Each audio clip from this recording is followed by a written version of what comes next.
నా పేరు రామ్ అలియాసేస్. గొర్రె జైల్లో ఉండడం ఏంది, ఆడికెళ్ళి తప్పించుకోవడం ఏంది, ఇదంతా మీకు వింతగా ఉంది కదా. రోజు మీరు చూసే వాట్సాప్లలో వింత వీడియోల కంటే విచిత్రమైతే కాదు. నా కథ 300 కిలోమీటర్ల దూరంలో ముగ్గురు మధ్యలో మొదలైంది.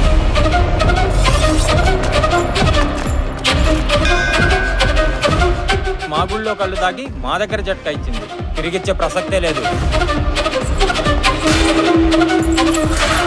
हमारे पास फूल खरीदते हो, अब अपने भगवान के पास रखते हो. वो भगवान और फूल हमारा होता है क्या? మొన్న మా కోడిపేట మీ ఇంటికి వచ్చి గుడ్డు పెడితే గుడ్డును మింగిర్రు, దాన్ని చంపి మింగిర్రు.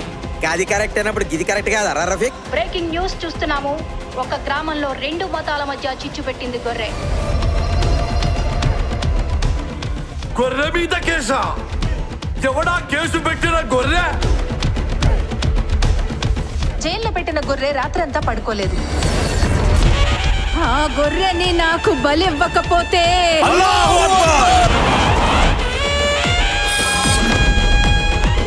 మన పాయింట్ ఏంటి ఇప్పుడు? గొర్రె గురించి మాట్లాడే మనిషి పురాణాలు తీసుకొస్తారు మీరు. గొర్రె అంటే ఏంటో పేరు తెలుసా మీకు?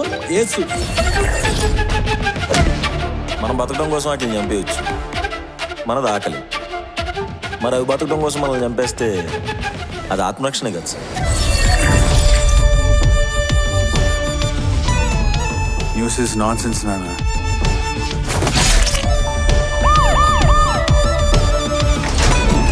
కర్రతో అడగండి సార్, కష్టమేంటో అడగండి, చెప్పేస్తా.